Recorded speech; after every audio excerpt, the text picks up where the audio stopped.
Dobrodošli u Antinu garažu, dobrodošli u koordinaciju. Puno puta ste me pitali je li ovo što nosim na sebi pancirka. Nije, odnosno je ako u džepove stavim knauf. Ja sam vas bunio sad, a? Ajde, imate 10 sekundi da razmislite o ovome što sam rekao. Ajmo špici.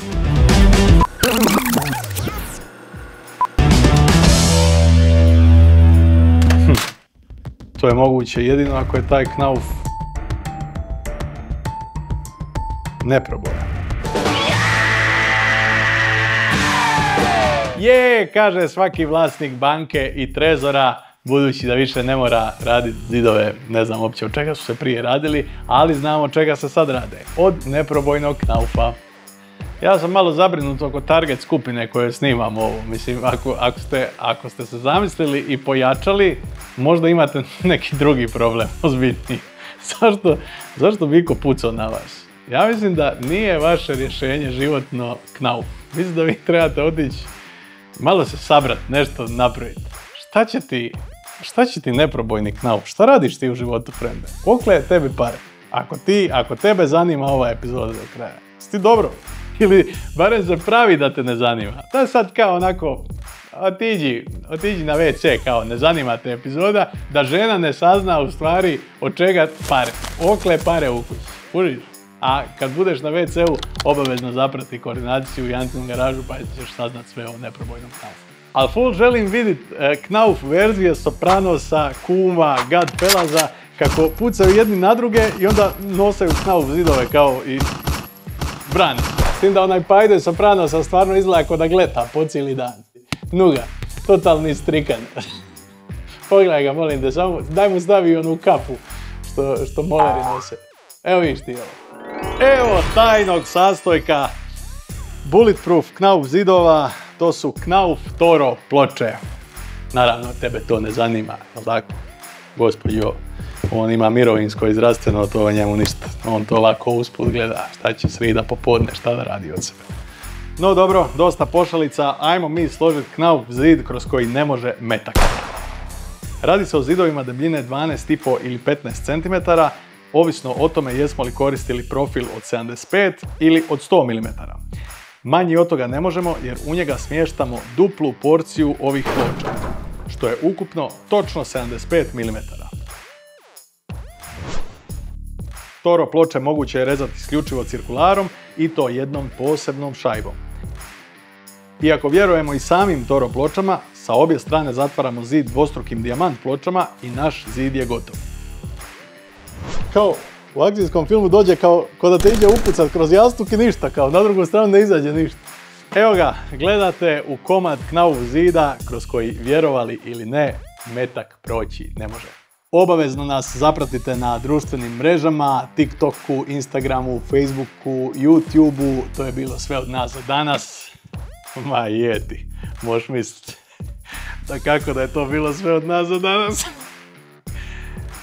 Da kako da ćeš reperu reći da je nešto neprobojno, a da lik neće izvaditi 14 kalašnjikova od nekud isprobat to. Si normalan, idemo malo prošetat, vidiš šta ovaj knauf more. Ajmo, Lovre, minjaj bateriju, emisija je tek napola.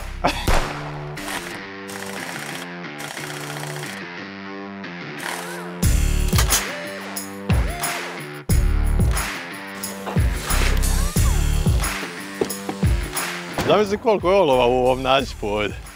Posadiš salatu, umreš za tjedan dana. Jedino je li bolji ovaj žučkasti. Večeras na meniju za predjelo natjecateljska 22.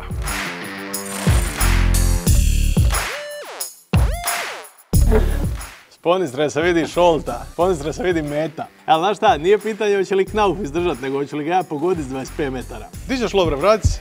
Dobar kadar je. Lovre, vrati se.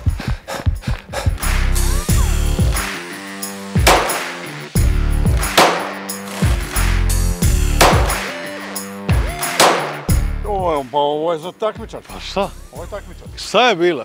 Vamo dođi, šta bježiš? Vamo dođi. 3-9. 8, 7, 9, 9, 10. Preko 40. Jel' tako? Eto viš. To ja neću moći. Šta je, Lovre? A? Šta je, dođi da pričamo. O honorarima da pričamo, dođi ovo. A zašto nemaš crne za ovo kad ja gađam? Imam, ali hoću da bude u oči. A da se vidi, dobro. I ti krpaš knauf koji ja, jel? Ovo je 3, sam malo povuka se ovo, kod okidanja se samo malo desno da. Da. Znači, a ovo je rezultat, ti možeš mirno da uši sljedeći put na turnir. To je to, može. Ne, ovo je to. Knauf je preživio, do duše gađali smo 22-kom s 25 metara. To je jedino ako imaš fine, pristojne kriminalce koji će te napadat pa da će pucat s 22-kom s 25 metara, onda ti je to dosta. Zato idemo testirati malo nešto ozbiljnije, glavno jelo večeras, ova mala Čehinja od samo 9 mm.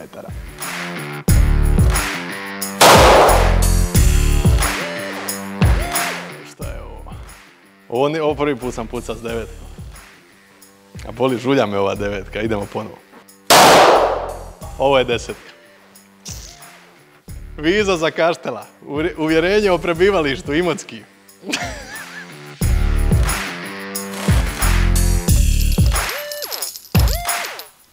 To je to. Naš knauf smo napunili s olovom. Samo treba vidjeti, ovdje nije procurilo, znači položio je, ali treba vidjeti koji je kalibar dokle došao. Ajmo u garažu. Ovo je ta strana koju smo gađali. A evo, suprotne strane potpuno netaknuta, ali ajmo otvoriti pa vidjeti dokle koji kalibar došao. Evo šta smo mu napravili. Prvu ploču je probio, a i drugu. Dobro, naravno to nije nikakvo čudo. To smo znali da će probiti unatoč tome što je dijamant. U stvari me zanima kako su Toro ploče reagirale. Ova je još gore prošla. To je ono što kažu u filmovima, izlazna rana uvijek gore izgleda nego ulazna. I evo nas kod Toro ploča. Opa, evo metka. Evo ga. Evo ga. Operirali smo kako što Bruce Willis sam sebe operira. Gdje su udarali manji kalibri, to vam je ovo. Znači jedva se vidi, jedva možeš pronaći gdje je pogođeno. A znači ovo je dupli hitac od 9 mm. I on nije došao doslovno ni do pola prve Toro ploče. A unutra imamo 2 Toro ploče. Bilo je to sve od nas za danas. Ostanite uz koordinaciju, ostanite uz Antinu garažu. Obavezno zapratite Antinu garažu na društvenim mrežama. Knauf je dobio bitku, ali nije dobio rat, zato obavezno nas pratite jer slijede epizode zanimljivije nego ikad. Vidimo se uskoro. Kako se s ovim točno